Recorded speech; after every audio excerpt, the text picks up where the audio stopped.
yeah, now my people, it's your guy, the Niger Englishman, and we are back here, Tunnel TV settings, and you guys know we did slack. That's it. Where sometimes Africans slack. That's what we do. But when we come back with a vengeance. That's what we do. So don't forget to smash the like button, share, comment, and subscribe. Because we ain't got no debutants on the show. We got some people that we've not seen on this channel for a while. And do you know what? Before we introduce him, I'm quite thankful not to have seen this guy for a while, because I would have expected him to have a little bit of smoke for me. Because as an Arsenal fan to this guy, I tend to give it. And you know why? Once I introduced him and his team, you know why? His team just won a trophy. His chest should be all the way out. But for some reason, he showed some little bit of more humbleness and decorum than some other teams may not have showed. So without further ado, inviting him back to the channel, we've got man like Patrick in the building. How you doing, Pat? Yo, what's good, my peoples? It's Patrick Tyrant, aka Young Swaggy Daniels. When you see the T, you see the P. When you see the P, represents T. Let's go. Let's go. Oh yeah, now we're feeling it, man. Happy to be here, man. And like you said, you know what? As much as I want to brag and boast, I've kind of chilled this summer, because as great as it was to win a trophy, and it is to win a trophy, finishing 17th kind of made me humble myself a bit. So I've kept it kind of chilled, you know what I mean? But, history is history. That trophy is there for everyone to see, as you can see on the wall. I've got a winner's wall now. I can actually put some stuff up, and we keep it moving. Daps knows how it feels. Arsenal fans don't really know this feeling, innit? The new age fans ain't seen you lot win a trophy in a while, but Daps knows how it feels. So respect to Daps, and even respect to the Chelsea boys. Even they know how it feels. We know how it feels. You mean cup winners, cup Alan Smith? Are you mad, bruv? Hey, don't do that. But I'm expecting little jabs throughout the show, so I'm prepared for it, man. Big up, man, each and every time. Also, hey, I found out something very new when I met this guy the other day at my birthday barbecue, but we're not going to talk about it in the show just yet. It was a bit of a curveball, but we'll discuss it maybe in the middle of it. I want to know what it is. Don't worry, we'll drop it in. We'll drop it in the mix. But without further ado, returning back to Tunnel TV, you got man like Daps in the building. You've been on this channel before, no, right? Yeah. Oh yeah, now my people. It's your white skinned man from the fucked up land. If you don't understand, today you're going to understand. Here we go. Long time ago, I've been on. Hold on. Is this One Touch? Nah, Tunnel TV. Maybe you've not been on Tunnel. You might have I haven't been on Tunnel. I was on One Touch. I haven't been on Tunnel. So One Touch. Tunnel TV debut here. Bro, I need to know what it is now. What do you mean? It's your bloody name, bro. Oh, you didn't know my name? No, I'd swear. Daps is your name as far as I'm concerned, bro. I was like, who's Jordan again? Yeah, Jordan. Bro, I thought it could have been that. I thought it might have been, don't know, I was waved, so I can't remember. My LV sunglasses are gone. Swear down. Hotel. Left him in the hotel, and the hotel have had them in it. Hotel ain't giving them back. Oh, well. I was smashed. It was a good time, man. Mint barbecue. You have some good memories from the weekend to remember. Cold barbecue. Big up Daps each and every time. But there's the last guy we introduced. Another guy snuck it. Why must he always be on brand? You must always be on brand, Akpos. You're still going to be introduced last, but we'll get to you in a second. Ibrahim, the Arsenal hater, the guy that's motivated by Arsenal's pain. Look at him sitting in darkness, just like his transfer window right now. Returning back to the channel, we got man like Ibrahim representing Manchester United. How you doing, Ibrahim? Yeah, I'm good, man. Number one hitter. Good. It's been a few weeks without football. We'll go again very soon. Happy to be here once again. Hey, Patrick, Akpos, Daps, does he sound happy to be here, bro? Bro, does that guy sound like someone who's happy to be involved in football right now? Hold on. The beauty is to you, man. Yeah, all three of you on this panel. Yeah, first game of the season, you lot have got each other. It's true. This is. And where is it? And the beauty is for me, it is a win. That game right there, win-win. Because if Arsenal start, who do you want to win though? Bro, it's a win-win. I couldn't give a shit. Ideally, you take a draw, though, innit? Really, both teams taking Nah, points from each it's a other. draw. You Huh? can't. Yeah. Maybe Ideally, mathematically, yeah, you take a mathematically, point, yeah. but a point means you can't shit on either team, I know right? you want to crash out, innit? You want someone to be. And you I want can't someone to lie, crash out. there's nothing better. There is nothing better than, and it usually happens in the first couple of games of the season. Man United play on a summer's day at Old Trafford. Usually go 1-0 up and end up losing, right? And there's nothing better than that. So I'm glad you can relate. We can relate on a few things, Daps. Especially if they get Brumo over the line and they've got, Cunha, and they get a couple more players, and they're all the fans like Cass are all excited going into that game, and then they get taken out. It's beautiful. We need that Kaz energy that we're gonna win. We're gonna show you. We need all of that, Kaz. So whatever that needs to happen to build him up. We need Man United. We need Arsenal to lose after they spend an absolute bag on Gykores. We need him to misfire. We need Zubimendi to have that first season that most Spanish midfielders have when they come to the Premier League. Let's be real. So, right. Anyway, we'll get into all of that nitty gritty of transfers. But Akpos, I believe now that you do this. Let me just wait 5 minutes on purpose. It has to be part of the brand. We need to have like maybe a logo saying 5 minutes late or something. We could sell that. Put in the corner 5 minutes late, hats 5 minutes late. So many people can relate. What is your beef with my channel? What's your beef? Yeah, that's what you're on mute. You're on mute. You're late for the show, late with your audio. Only because you have Ian Wright in the background, I'll allow you. We can't hear you right now, mate. Right, okay. Well, I've got that sorted out. Okay. How you doing, my bro? Well, apologies for jumping on late, but since you were giving me ideas, I think I might just have to, I might just have to brand that, 5 minutes late match and all of that. But good to be on the stream. Big up the man, then big up the panel, and excited to be on here to talk about football, and hopefully it's going to be a nice one. For sure.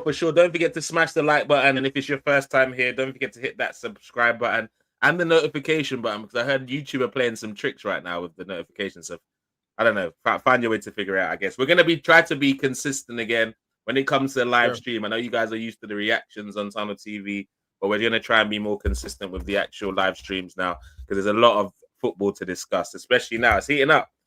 So, guys, I'm going to let the panel choose. Do you want us to start with Chelsea discussing what's going on there, or should we jump into the transfers first? Whichever one's easiest for you guys. I'm down.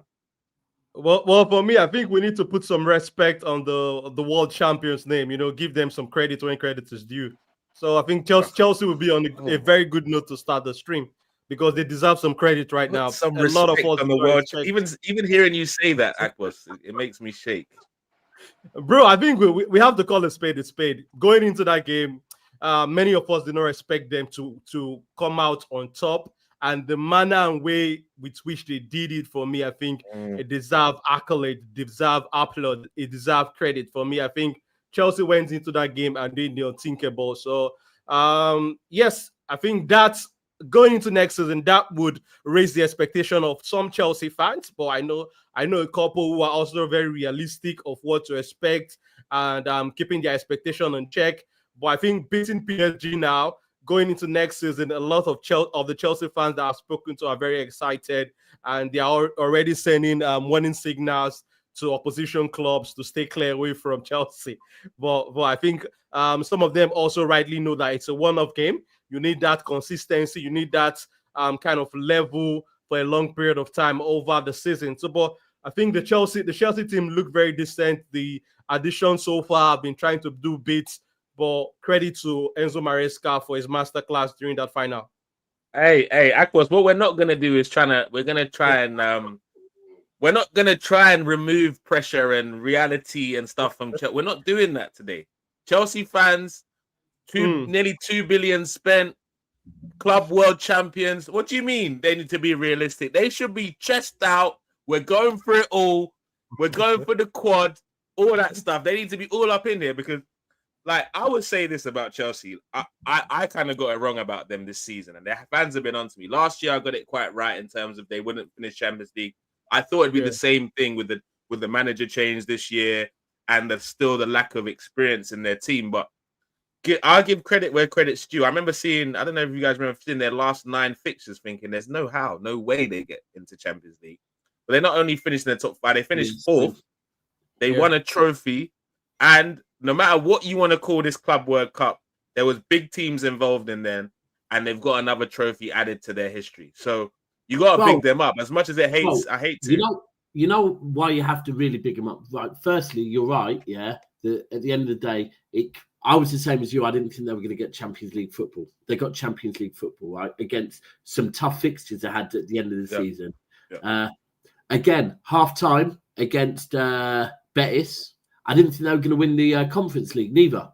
But they did. They turned that round as well, right? Then they've come up against a PSG team, right? So we played PSG this season in January, yeah? We played a different kind of PSG. We played a PSG that were just starting to look all right, yeah? And they beat us 4-2, right? Chelsea played a PSG team with momentum and confidence, yeah? And this is a thing. A lot of what Man City achieved over the last 6-7 years has been momentum and confidence, yeah? When you have confidence because you're winning leagues season in, season out, you play differently. Look at PSG in that semi-final against Real Madrid. A lot of the passing, the players weren't even thinking. It was just... It's so fluid because they're playing with momentum and confidence. And Chelsea just fucking stopped that train there. Boom. Right. And I've got to say, Maresca, shout out to whatever Maresca said to those players before the game. Because if you can imagine trying to talk to that pretty inexperienced Chelsea team, yeah, that have seen what PSG have been doing to teams for the last 4 or 5 months. And Maresca has managed to tell them, listen, yeah, in the first half, just listen to me. Forget everything you've been told about this PSG team, everything you've seen. Go out there and play how I tell you, and we will beat them, right? And they did it perfectly. I can't lie. This Chelsea team, yeah, have won 2 trophies in the last 2 months. They've got a taste for it now. So I'm with you, Kunle, that for me, I just said to Ches on the last stream, you have to be going into next season saying we must challenge. I'm not saying they've got to win it because, look, Liverpool, Arsenal, maybe City, but Chelsea, they've got to be challenging next season. And I think Bowley will back them a bit more now. I think they'll probably buy another couple of players this transfer window. They've got to be challenging next season for me. Have to be. Yeah, 100%. I'm with you, and I'm not gonna accept them trying to do this deflect tactics because whenever other teams are in situations like this, the pressure's on. When you have a team like Chelsea with the history that they built, especially over the last 20 years, the fact they've won 2 trophies, they put a lot of investment into their squad. They deserve the pressure, and they've earned. Let's be honest, they've earned the pressure because of how they've gone about things. Yeah. I don't know if you agree, Patrick. Do you think that we're being a bit too harsh on them by saying they should demand more rather than just taking it as it is? Where are you at with it? What do you mean by they? As in the fans or the fans? Others? Yeah, the fans. Yeah, no. I think obviously most football fans are quite clever and cute with how they try and temper expectations at the beginning of a season. So a lot of Chelsea fans will be disingenuous on streams and, in public, they'll be saying, nah, we're not quite there yet. But behind closed doors, they'll know and feel that they are there. And they're ready, and they want to be the surprise package, but they can't be a surprise package because we've all seen what they can do. So, in pressurized games, when push comes to shove, Chelsea have got to cross the line. So you got to give them that. I'm with Daps in everything he said. Pretty much back end of the season, no one really thought they would do it. They did it quite comfortably, and then they won. The Conference League, it's a Conference League, but they played a good team in the final and a team that knows how to win and a team that you pretty much would say would be the favourites when you look at their history and those kind of European fixtures. And then also, obviously, winning the Club World Cup, I'm not going to lie, I was talking a lot of grease saying that there's no chance they beat PSG, blah, blah, blah. And they did it comfortably, man. 3-0 in the first half and they toyed with them in the second. PSG couldn't lay a glove on them, and that's a team with quality all over. So when you start looking at the Chelsea team, they're a good team, man. The manager's a good manager, and yeah, 100% next year there should be proper expectations on them. And I think this is where we'll see what's what, because now they can't really hide. Champions League, you've got to play a quality squad. They were lucky in the Conference League; they could rotate the whole team, and it wasn't really until the semi-finals they actually played their proper team. And then obviously in the finals they did that. Next year they can't do that; they can't get away with that. And next year teams will take them seriously as well. And the media will start to put that pressure on. So it's interesting, man. I think the Premier League next year is going to be mental. There's a lot of good teams. Everyone's trying to improve. You can even see with the transfer targets, people are really going big. So I'm excited to see how things unfold. But yeah, no Chelsea fan can talk rubbish to me and say, "Oh no, we're not there yet. We're going to be fourth or We're in fifth." second year of Maresca. None of that. Exactly. None of that. They should be challenging 100%. They should be. Not saying they should win the league. I mean, if they do, fair enough. But they should be up there thinking they can. Why not?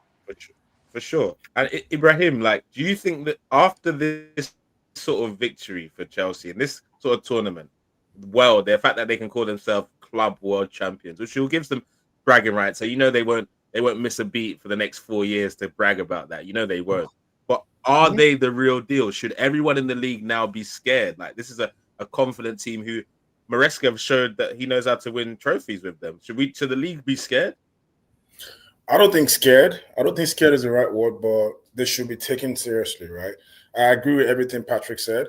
Next season is going to be very competitive because you have a lot of teams that were, the surprise packages for last season, and they've shown that, look, we can do this again next season. You've got Nottingham Forest, you've got Brentford. I don't know what's going to happen when they let Mbeumo and Wisa go, if they let 2 of them go. But still, these days, if you look at the table last season from the 5th position to the 11th position, it was very, very close. So that tells you how very tough the league is. But regardless, I think Chelsea, they spent a lot of money in the last few years. They had the largest squad depth in the league, I believe so. And they've won trophies. They will definitely compete. Any Chelsea fan who's coming out to humbly say we're not going to compete is just playing mind games. But I totally think if Chelsea are not coming top 3 this season, next season, they should be asking serious questions considering how much money they've spent, the kind of players that they've gotten. They've got a very young squad. I was saying last season that if you give the starting players in Chelsea another 6 years, they will still not be up to 30 years old yet. They've got a very, very young squad. They've got a very, very strong squad. People should take them seriously. Scared? I don't think so. Just because that killer instincts that top teams like Liverpool showed last season, like Pep has shown over the years, they don't necessarily have it yet, right? I feel like that is still a little bit missing, but they have every other ingredient that's required. They've got a very, very intelligent manager who has won a trophy, something some people have not done in years. I'm not calling them names, I'm just saying. So, yeah, they should be taken seriously next season, but I don't think scared is the right word. If you spend about 600 million in, say, the last 5 years, you should be finishing in the top 6, innit? 100%. They shouldn't be finishing lower than 4th. Lower than 4th. Yeah, top 4. Would you, Ibrahim? You'd say top 4 if you spent 600 million in the last 5 years. Yeah, I know where you're going to. Yeah, top 4, 100%. I mean, but wait, we got Isak. We got Isak Bomba from Fabrizio. Bo. We were just saying the Premier League's going to be competitive next season. Yeah, brother. It might not be, Bro, but Liverpool have made club-to-club approach with Newcastle to discuss a record bid for Alexander Isak. If Isak won't be available, Liverpool can enter the Ekitike race. Guys, I think this is where we can we move it straight over to the transfer stuff, because I just want to tell you what we're dealing with. Liverpool is not only have added, for me they've got the world's best player at their team. You can argue with other people if you want. What, Salah? Yeah, that's for me. People think it's Lamine Yamal, but that's for world's best. Discussion. For me. Dembele, Yamal, Rafinha. There's not a human being that could tell me Lamine Yamal is a better footballer than Mohamed Salah. Can he do more than him? But right now, if you're talking about better player, best player of 2024, I'll give it to Salah. I'm giving it to Dembele. Okay, I don't mind that. I don't mind the Dembele one. It's the thing for me Yamal one that gets me. The thing for me is either way. If we're talking about for the last 12 months, whether it be Dembele, whether it be Salah, whether it be Yamal, right? Cool. What about not only the last 12 months, but also been consistently doing it as well? Salah. Yeah, Salah. yeah, easy Salah. Yeah. That's where that. you're going into next season going, why would it not be Salah again? Literally. So Salah, they've got added verts. They've got obviously people like Gravenberch is going to push on for his quality last season, and they want to add Isak. Yeah, look. I didn't want to talk about this, but people are going to talk about it. Let's be honest. Liverpool adding those is a lot, and on top of the motivation for getting this title for Diogo Jota, that's a different type of energy, man. That's a different emotional energy that Liverpool's team could tap into on the back of having potentially the best 11 in the league, as well as having that motivation. Oh my, it's scary. It is scary. Well, Newcastle need to shut that shit down now. Yeah, the same way they did with, the same way when we went in with Livramento and they said we don't care if you come in with 80 million, you can come in with 160 million. The answer is still no. Newcastle need to do, and I'll be honest with you, yeah, not only just for all of us lot here, yeah, but they need to do that for themselves, because I'm sorry, if they sell Isak, yeah, I feel like Newcastle are pretty much just saying, yeah. We're not looking to be the big club that we think. Basically. It is, bro. Look, they got Champions League football before, yeah? And the season they were in the Champions League, they dropped off, right? They didn't improve their squad and they dropped off. Last season, we saw Newcastle when they didn't have the extra games every week, yeah? They looked a lot better. They looked a lot stronger. Newcastle, if they want to get to where they want to get to, they can't be a selling club. They sell Isak, and it's not only the fact of selling Isak and the goals that Isak brings, it's what that tells, like, the likes of Livramento, the likes of Bruno, all these other players are going to go, do you know what, yeah? I thought we were building something. We're not building nothing. Yeah. They've got to just shut this off for the good of them and the good of us, man. Yeah, 100%. The thing is, I was arguing yesterday with a couple of Newcastle fans in the Football Terrace group chat, because I was like, if they bring in Ekitike, if I pronounce that wrong, then that means they're selling Isak. And they're like, no chance. Things have changed now. And I was like, tell me a top team where two top strikers are coexisting at the same time. But and no one can really tell me that. So I'm thinking, I was already saying it from yesterday. If they bring in Ekitike, then Isak's gone anyway. There's no chance they're going to keep both of them and keep both of them happy and allow them. Do you know what I mean? You know what? I can't see it. And you're like right they about that. Knew it. They were future proofing. You're right about that, but obviously I was listening to the news today, and they tried to spin it a little bit, because remember when Chelsea were in for Ekitike and they were like, yeah, they're wanting to use him on the wing as well as through the middle.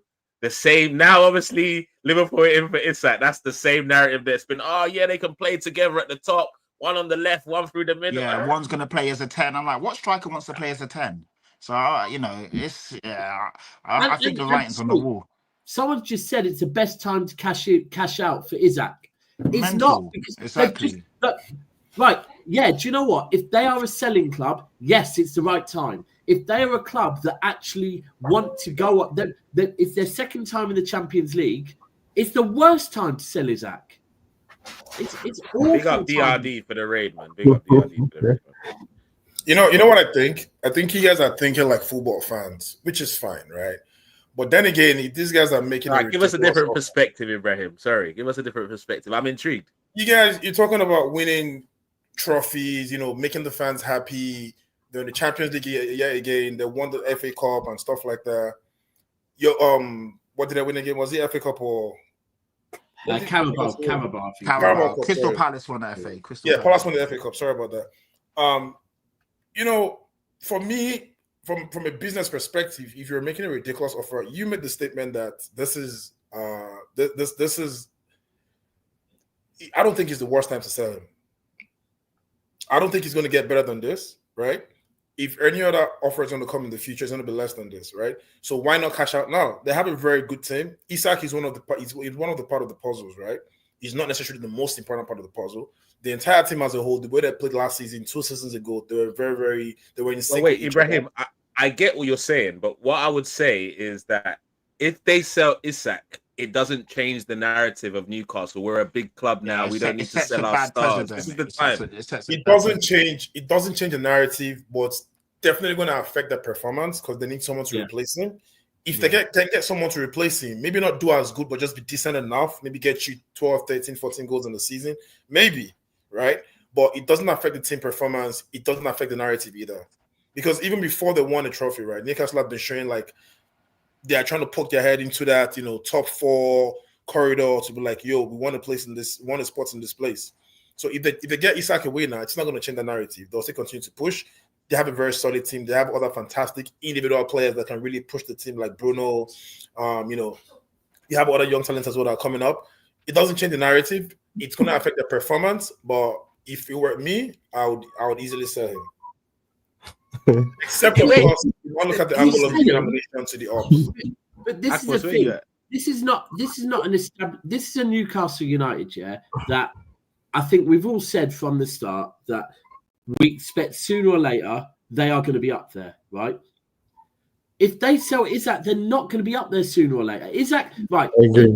If you look at strikers that come to the Premier League, Isak's in his second season, is it? And people were saying, is it a conversation between Isak and Haaland, right? Now, look at the numbers that Haaland has put up, right? And Isak has come to the Premier League and is now being put in that conversation. Very few strikers come and get put in that conversation. They sell Isak, they're not getting someone the same level as him, right? They will drop off, right? And they're never going to become an established team if they keep just floating in and out and in and out. Like, I just can't see. For me, 150 million as well. How much did Liverpool pay for Wirtz? About 120, 130? Yeah, I'm thinking about 130. I think about 113. 113 or so. I'll keeping it a buck, yeah? If someone's saying 150, if Wirtz is 130, for me, Isak's closer to 200. No. That's not a fair evaluation. No, he's a Premier League proven player, right? He bags in the Premier League, right?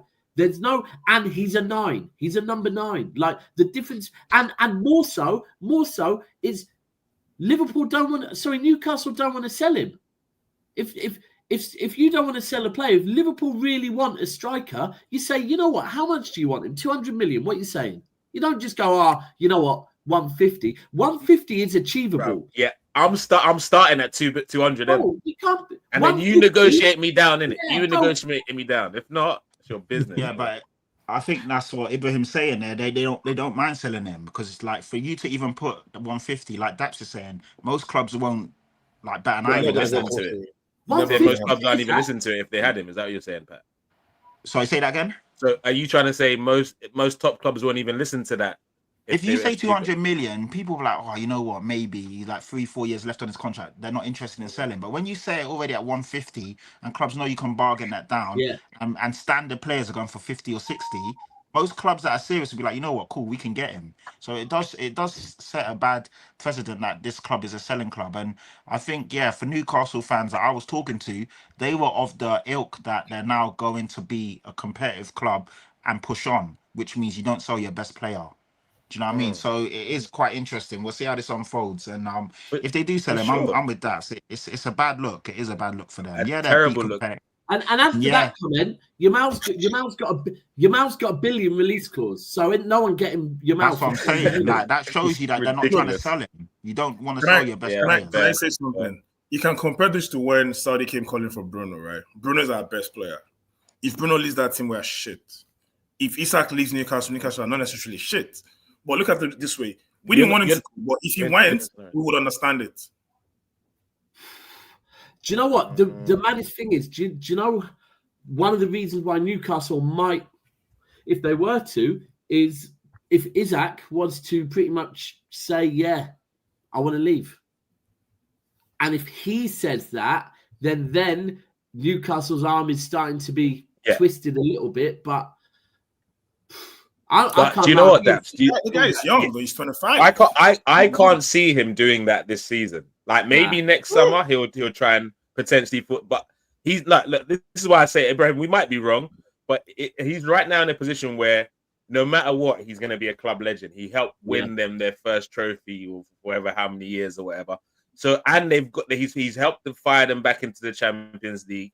He's in a very comfortable spot right now. Good salary, 100%. hero in Newcastle. I'm sure he, just like Osimhen did in Napoli, he probably doesn't have to pay for anything in the city centre or whatever, like in Newcastle. He's probably loved there. So there's nothing wrong with it. Like, he's not under any pressure to leave. It's not like he's 28, 29. He's in that grey area age where I can probably wait a year to go to a top club. And so there's no rush. And he's not going to force the move. I don't see it. Yeah. I hope not. Yeah, I hope not. Because you know the funny thing? I don't think Isak is even the most loved Newcastle player right now.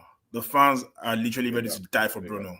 Yeah. Agreed. They're ready to die for Bruno. Isak is never 100. the most But loved Isak's player the most important. Like, goals is the hardest commodity, or the it's the hardest thing to do. They're gonna give you 23 goals a season. 23 goals a season is not. How many top strikers are out there right now? The list is getting smaller and smaller every season. So man, it's a tough one. But money talks, innit? We all know this. Money talks in football. That's it, bro. So, that's it. But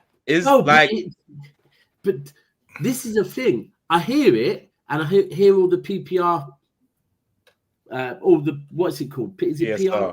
PSR, thank you, PSR thing, all of that. But this is a thing. Newcastle have Champions League football, right? Mm-hmm. If they sell Isak, right, and last time they were in the Champions League, they didn't qualify, right? If they want to at very least qualify this time, they can't be selling Bruno. They can't be selling Isak. They can't be selling him. Like, if you're in Newcastle, think if all of us as Newcastle, if we were Newcastle fans and you heard that you're back in the Champions League and you've just won your first trophy, which is relevant because now they've got a taste for a trophy. And that's why I think I'm with you. If you're Isak, you're leaving it one more season.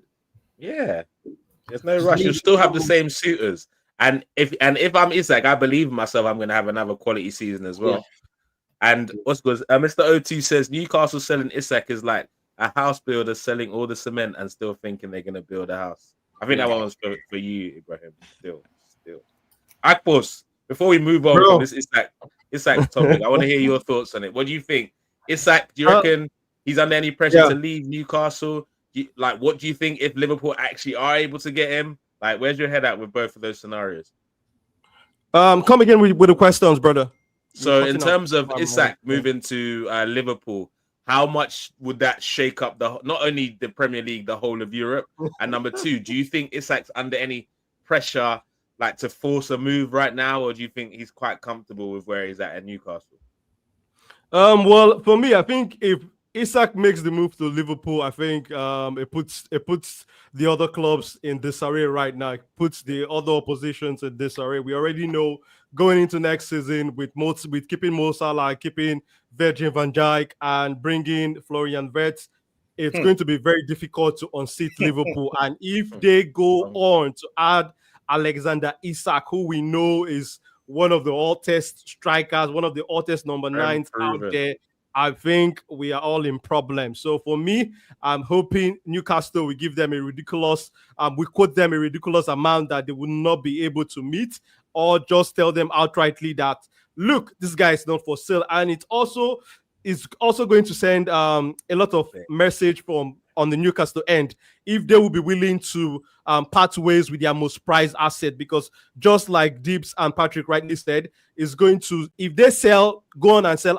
Alexander Isak, is going to bring back the selling club tag for Newcastle, because now they are trying to build. They are trying to tell their players that they tell their fans that we can keep the best guys here and go on out there and bring some top players to play with this quality team that we already have to achieve something. So for me, the club also needs to show some kind of ambition, show some kind of intent on their end. So, but for me, it's going to be interesting to see how this plays out, because Isak is also playing at that prime stage where he needs to play in a team that has got enough chance to win trophies. So it's also interesting to see what Isak would do. if he's going to be willing to put in a transfer request, like, okay, now's the right time for me to make that step up to the big guys. And we know that Liverpool currently, they are the best team in the division. So it's going to be interesting to see what Isak would do and also how Newcastle would respond to this contact from Liverpool.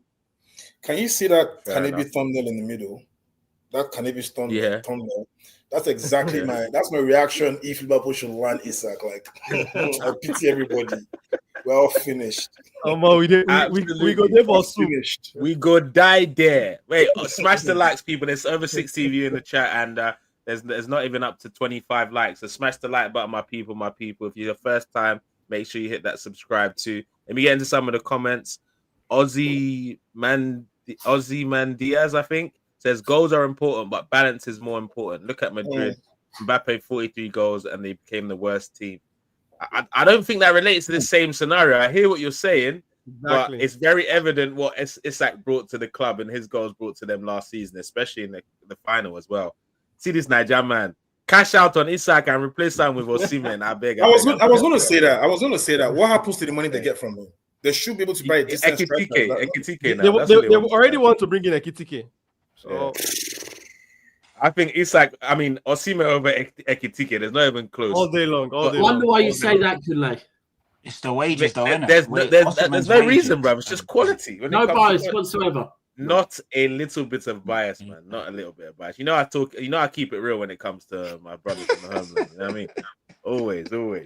And you know what? That keeps Osimhen out of London. I don't know which is more dangerous, a Nigerian in London or a Nigerian in Newcastle. It's London that's worse. You're right. So yeah, Osimhen in Newcastle would work. It definitely would work, but that would mean Liverpool would get Isak. So I don't want to see him anywhere near. I don't want to see him anywhere near the country. But that's the thing. To take the champions, the current champions, by quite a mile last season, give them Wirtz. They've got that Robertson last season was very much off it. They've gone and replaced him with probably a better player now. Not in prime, but better player now. Frimpong, Trent. All right, I think Trent's better than Frimpong. But they've also got the young lad as well. What's his name? Connor Bradley as well there. Yeah. They've gone and got Wirtz, which is just an addition, literally, right? You then go and give him Isak as well. And first and foremost, rest in peace, Diogo Jota, right? But Jota did not play too much last season because he was not fit. They then go and get an Isak. You're getting, bro, it's the champions are getting even better. Like, how can you catch up with that? Yeah, that's tough because they're not even, that's not even better. That's way better. Like, those are quality additions that get into everyone's teams.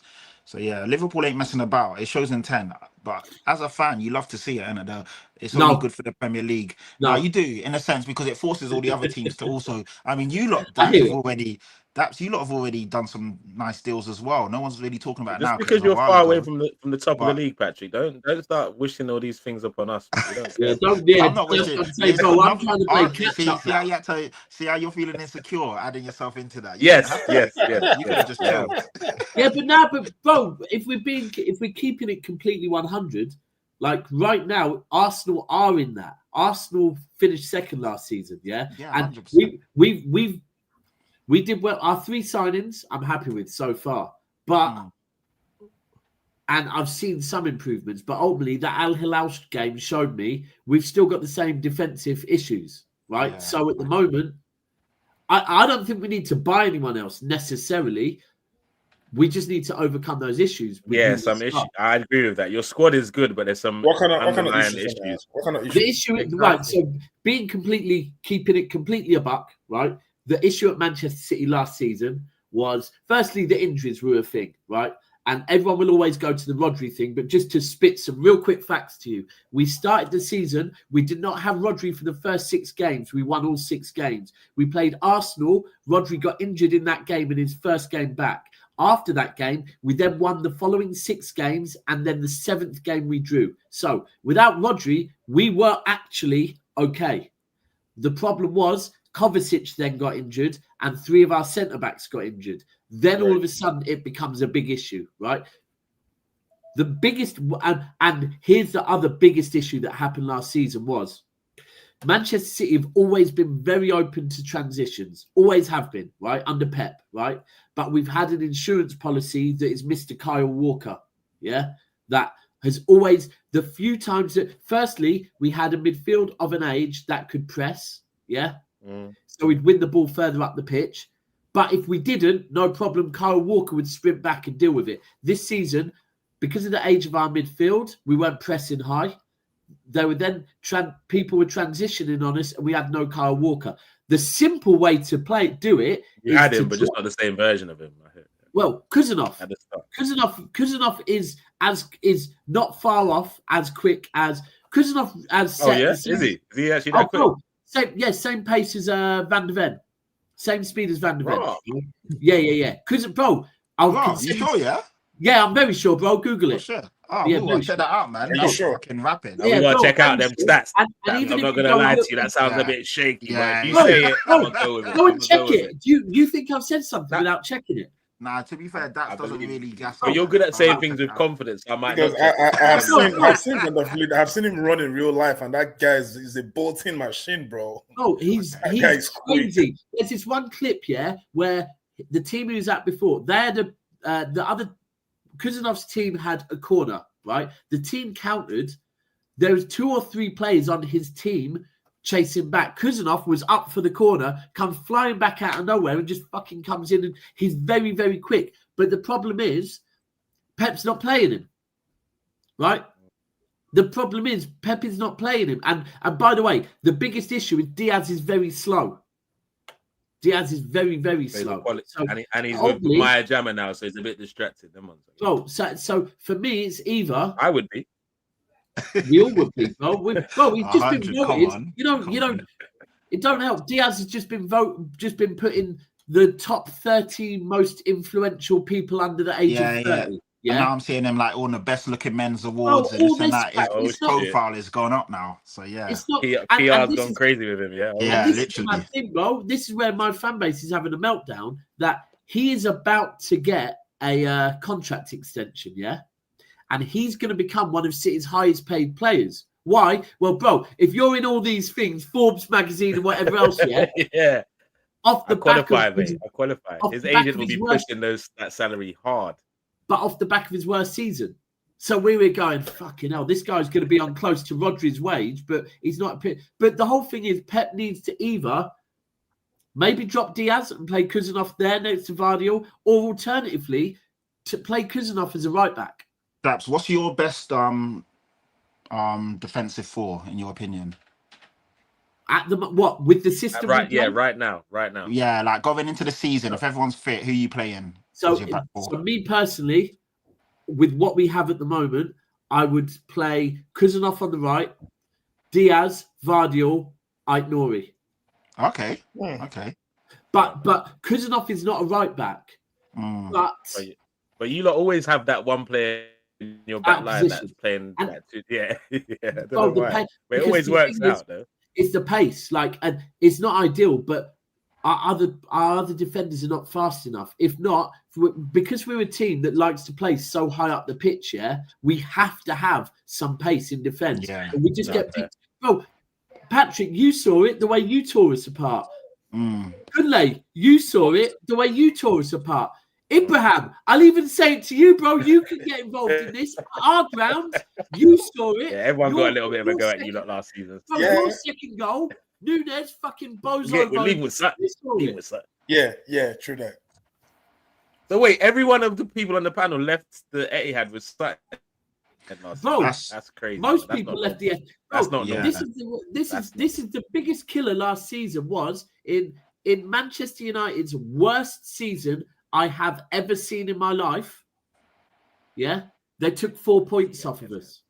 Yeah, that's mad. Crazy. Yeah, you can't make this shit up. This football thing don't make sense. Man City weren't themselves last year. Man City weren't themselves. For real. Yeah. But that's the thing. So we don't get caught up in the City talk. They're not treble winners, title winners anymore. We don't have to waste time talking about City too much. You know what I mean? But back to what Jay Simpson was before, though. That's why I said before that when we're talking about Arsenal are the team closest to Liverpool at the moment. Yeah, 100. Let's not put on that pressure. But yeah, Jay Simpson says, how's your fans getting excited about Gykores like you never had one of the best strikers ever and better? I guess that was quite a while ago when we had that guy. So I'm pretty sure that's why we're excited now. We need it now. And Aussie Mandias says, Gykores, you know who he is, mate. Gykores outperforms Isak for Sweden. So I'm interested to hear what the panel think about this Gykores thing. Like the Sweden thing, I'm not, but like, of course, as you're an Arsenal fan, I'm the neutral on the panel today. You know what I'm saying? As the Arsenal rep on the panel. So, you can never be neutral on this one, though. Never. How do you feel about this signing? Well, I would want to start a little bit with the question from Jay Simpson when he was asking why Arsenal fans were excited about the signing of Victor Gykores.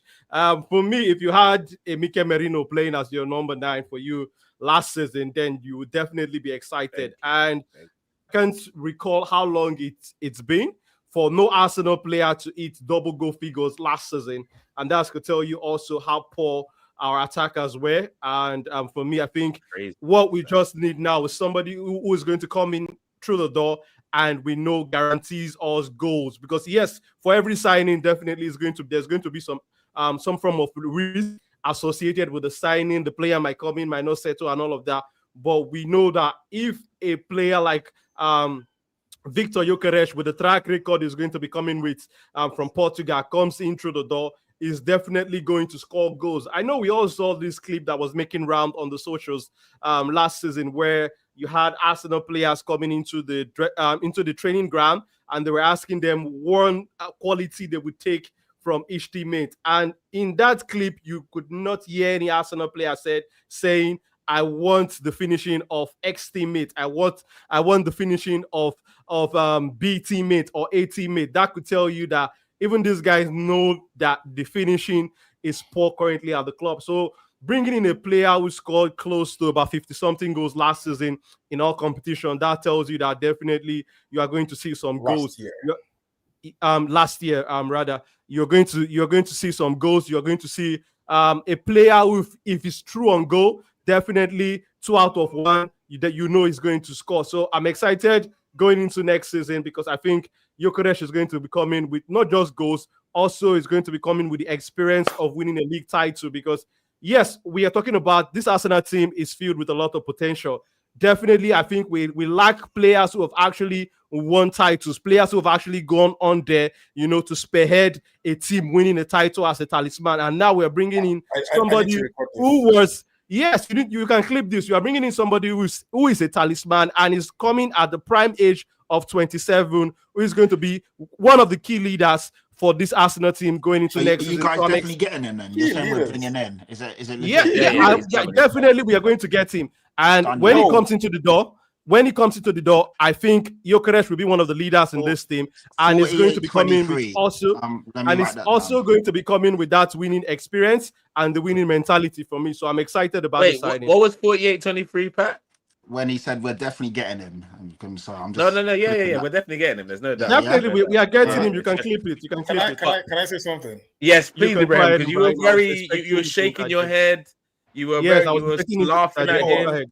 Considering this is a striker that Man United really tried hard to get this summer, I'm interested to hear your thoughts on him. I'll be very objective. This is not me being sentimental or me hating on Arsenal. Sure, you guys getting that guy will be huge addition to your team. But from the way Akpos is speaking and the same way from the excitement that I have seen on all over board from Arsenal fans, you guys have way too high expectations of this guy. You're talking about scoring goals, talking about being a leader and blah blah blah. Yo. The English Premier League is not a joke, man. But we're not asking him to do something he bro. He has he's going to score goals. I promise you, he's not going to score as much as he scored in Portugal. It's not going to happen in the Premier League. Ibrahim, can I come in there? Can I come in there? What we need him to do is to come into the team and better what the highest goal scorer for this team has done last season. Who was the highest goal scorer last season? It was Kai Havertz. How many did he score? Let me just pull that up. I think it was 9. About 9, right? Yeah, exactly. So if he comes in next season, competitions. So if he comes in next season and score between 15 to 20 goals, I'm very much okay. Okay, 15 to 20 is fine, but the way you make it sound like this guy's going to come and no. But what did he say? I want to know what he said that made you. What did I say? What did I say exactly? I didn't feel it might be the passion, it might be the excitement, but when you start using words like leaders, passion, maybe when you start using words like leaders, this guy is supposed to be. Let me tell you, Arsenal, you guys are an almost finished product, right? This guy is just supposed to come and fill in that missing part of the puzzle. Just slotting easily, quietly. Not just him though. We also need the left winger to potentially come in and more creativity in the midfield. So it's not like it's the only area we need to strengthen. Do you know what my thing? Do you know what my thing is with elephant in the room here? Firstly, let me talk on Gykores real quick. Yeah, I think he's a baller. Well, not a baller. Wrong word to use. I think he's a goal scorer. I think he will very easily, with this Arsenal team, he will very easily clear 20 league goals next season, I think. Yeah. Yeah, bro, because, 38 At least games. You're being honest, unlike these rivals that are just hating on it. 38 rivals. Sorry, rival. No, I said the same thing. 15 to 20 goals. 38 You've not spoken yet, so I hold back my gun. 38 games in the season. For me, if he goes to Arsenal, he's starting most of them, unless he gets injured, right? I think he will. 100%. I think he'll score goals, bro. Look, I've come. This is the thing. We've played. My club has played him at the club he's currently at. Yeah, the club he's currently at are not as good as Arsenal, right? And I'm pretty certain he bagged a hat. Did he get a hat trick against us, or did he get two? Yes, a hat trick.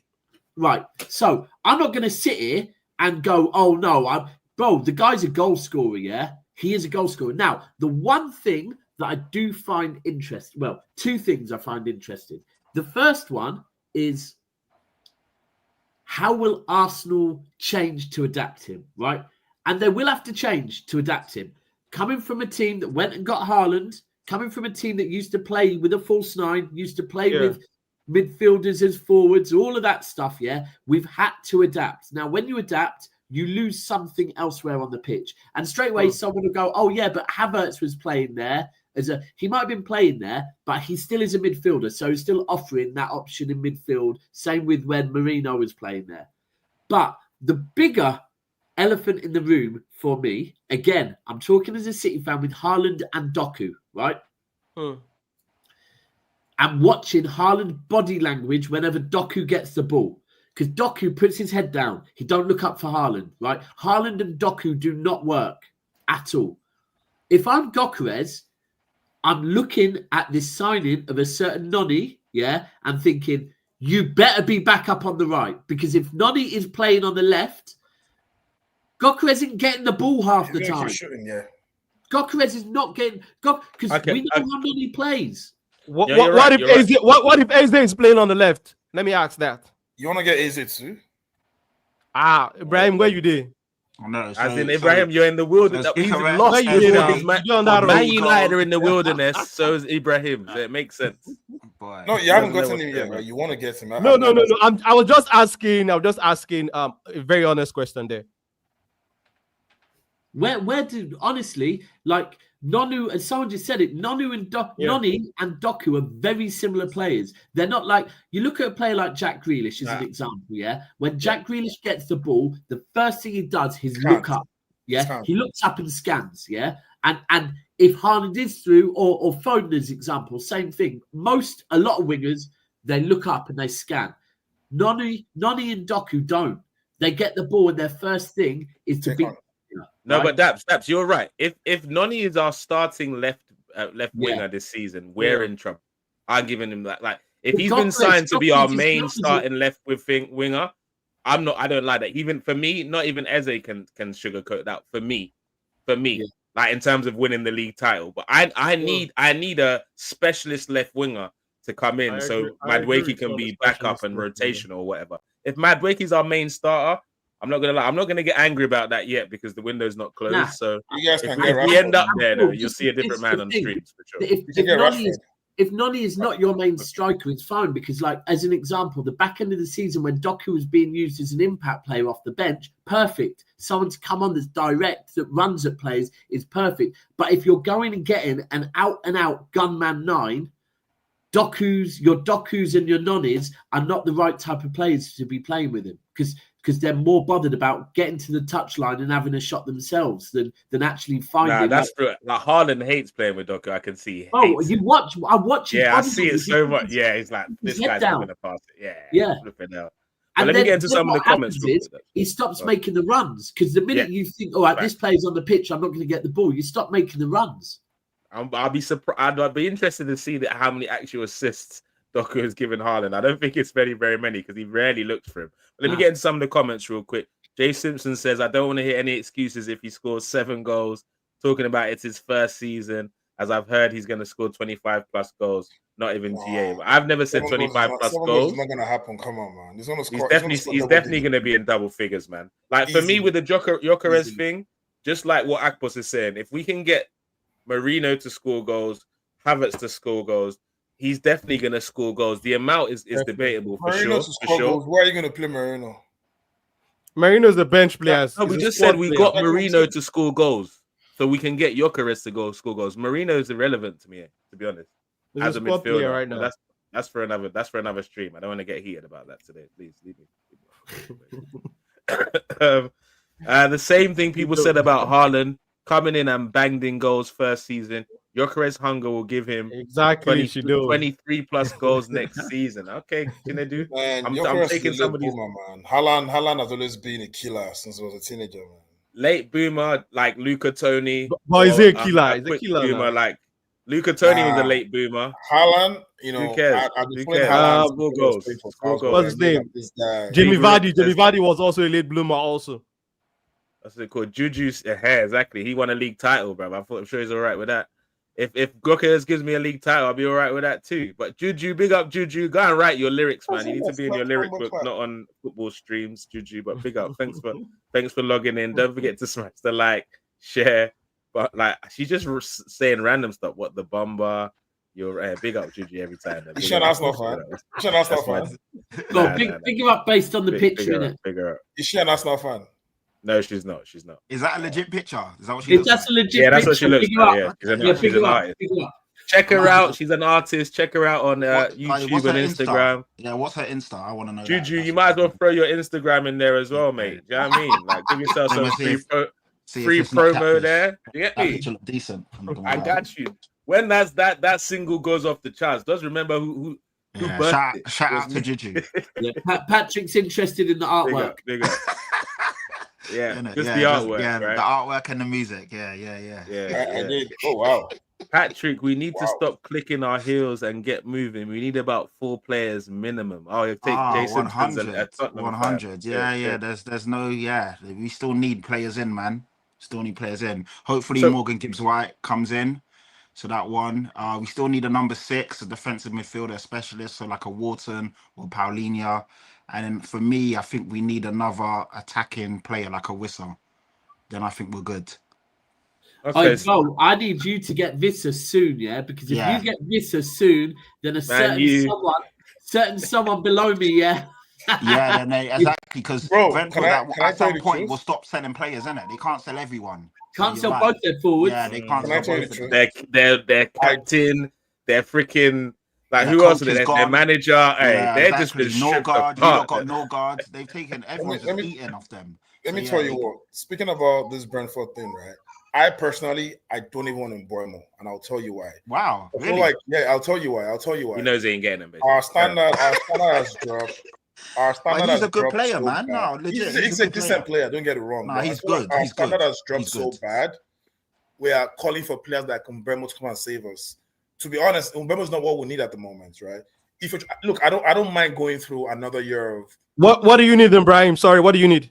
That's what I'm telling you now. I don't mind going through another year of missing out of top 6 or top 7. I don't mind going through that. You mean don't mind? You know that's your reality about you don't mind. Provided we don't finish outside. If I had a choice, I don't mind. I don't mind doing that. Like, let us. I'm seeing what we're doing at the moment. Signing a lot of young guys. Possibly a template, a copy of that template that Chelsea is doing, right? But not in that kind of volume. Getting a lot of young guys there, trying to build a team for the future. I am fine with that. I don't want players like Mbeumo, to be honest. Mbeumo is a good player. He's a good addition to the team. But for that amount, I feel like So if for me it's a win-win, right? If you get him, if you don't get him, even better. Yeah, but who you do you spend that get if money you on don't then? get him? Yeah, That's what I'm it. saying. Who would you spend that money get? on? Who do you want? Who would you rather? First of all, that is not my own headache. Right? I knew he was going to take the high. I I'll knew. tell I you just what, knew say it. that. Come Difficult. on, man. Difficult. Come on. Hey, Come on. you No, don't let me want tell out, you, but you I don't know who personally- you want. Get out. In the last few weeks, I've had peace. Right, I've had peace knowing that I'm not going to look forward to another weekend. Being frustrated by Onana and Ruben. By the way, he's gonna get sacked before December, but that's another topic. I don't want to stress myself about Manchester United. I went through a lot last season. I'm just gonna wait till the first day of the season, see what's gonna happen when we play Arsenal. And that day I can now gauge how or project how our season is gonna be, right? But I told people that the team we had last season can easily, maybe not easily, or should be finishing top 7. I'm glad you changed your original. Yeah, That team should be finishing top 7. But we had a guy. We will clip that part. Yeah, we definitely. Do you know what? I don't think. I have never stopped saying it. Right. I have never stopped saying it. Arsenal easily finish top 7. Hold on. Let's just go. Yeah, Not easily. We should be finishing top 7. We should be finishing top 7, bro. Arsenal, we should Liverpool, Chelsea, City, Newcastle, Chelsea, Villa, Aston Villa, Chelsea. Do you know what? I'll keep it 100. It's not easy.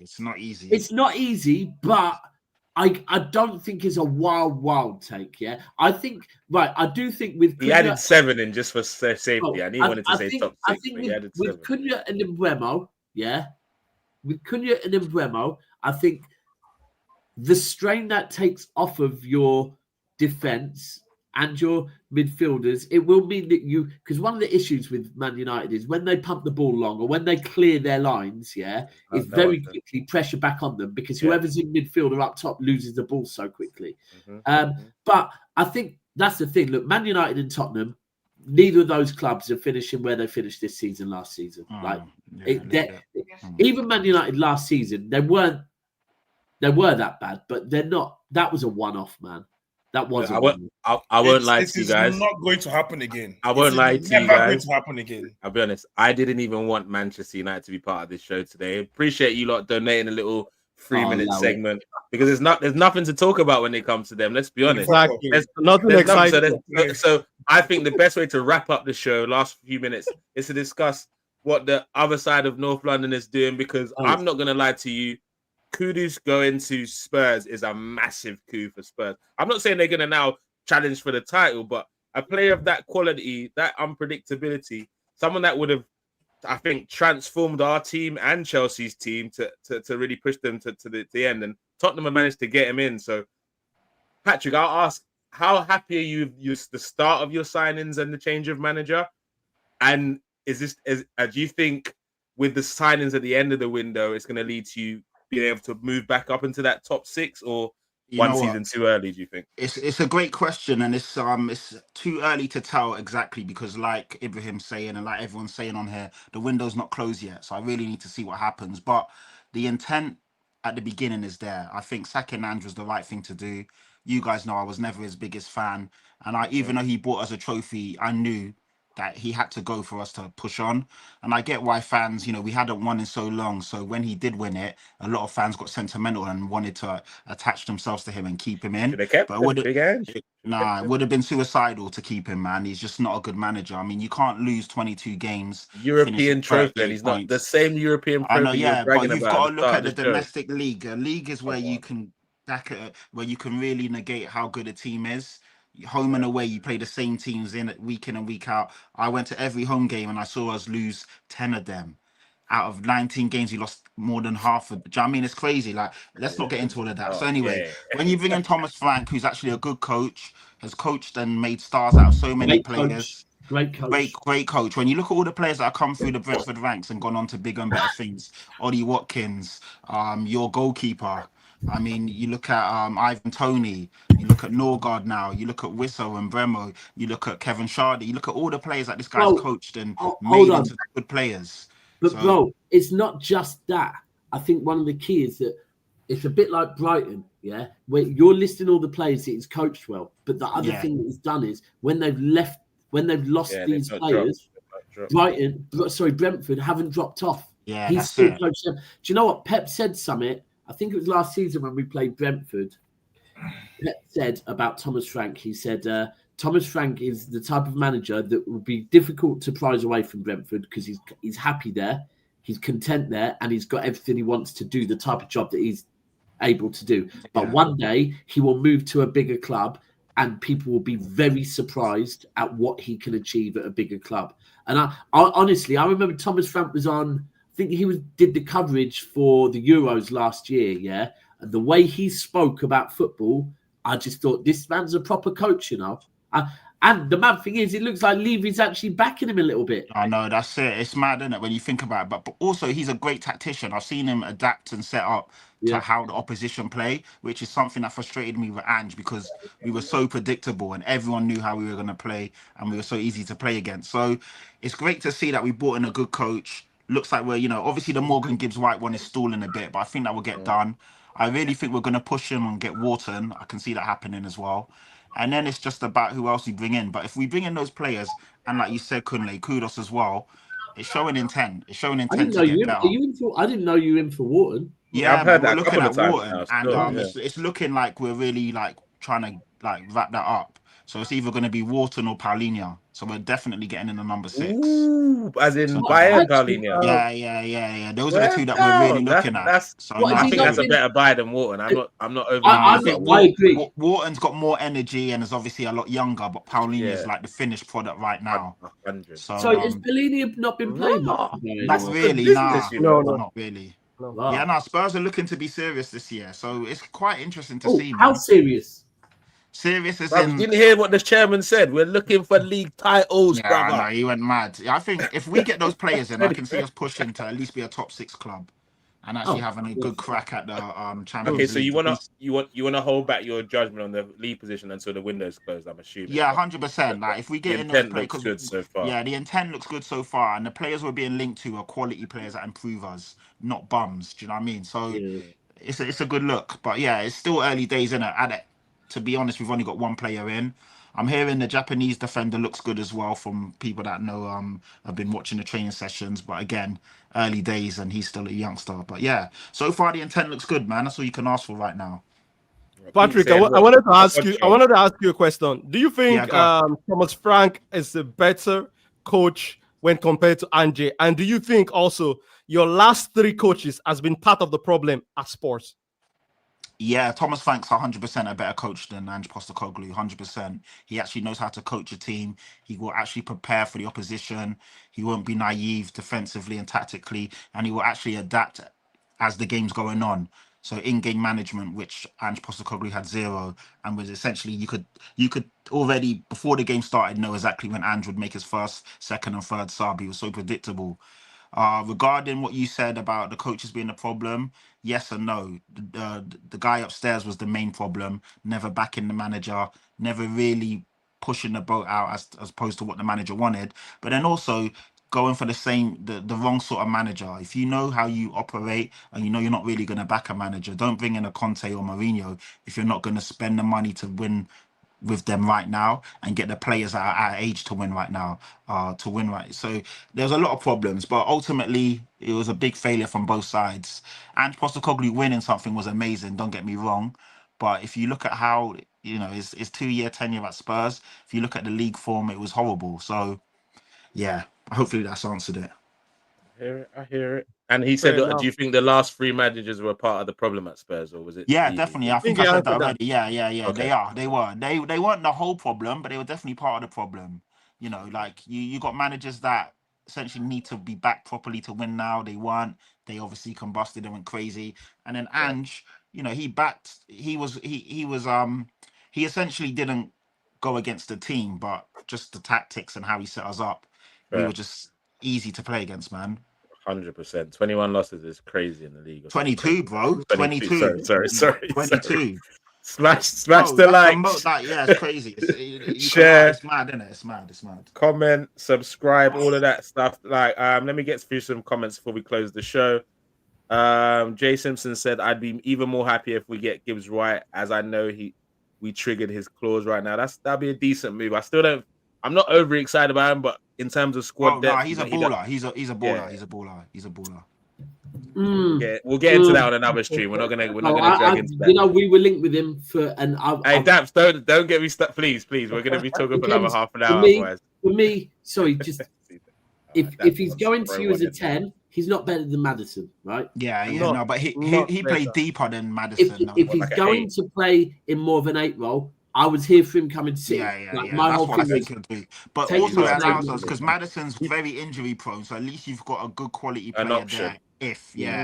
The option he's a workhorse, bro. He's a workhorse. But you got Kulu there as well. Yeah, I know. But again, Kulu does get injured quite a bit as well for keeping 100. So you need depth, innit? Everyone needs quality depth. Ozzy Mandia says would be the worst career decision Wharton could make if he should stay at Palace and try to get a bigger move next season. Oh, this could be his window. Remember like Hussam Awar that everyone wanted one summer, then he just went into the wilderness. Literally, I don't even know where that guy is. It happens a lot, man. I think if you're being you Saudi miss your now, window, then sometimes that's it. Yeah, he probably is in Saudi. Probably. Yeah. Chinedu says United done for not coming back to the top 4 for the next 5 years. That would be so sensational to see. I can't lie.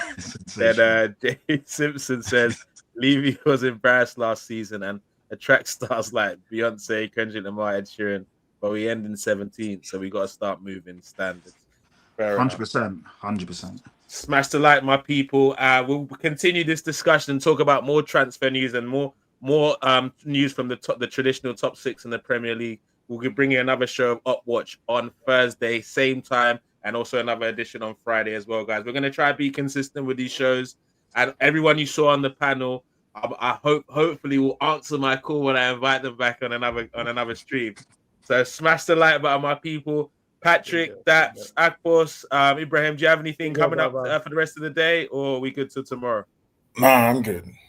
Good? Yeah, I'm good. I'm good. I'm chilling for now. I'm chilling. All right, big up, everyone. Smash the like button, my people. Oh, yeah, now, and we are out of here. Oh,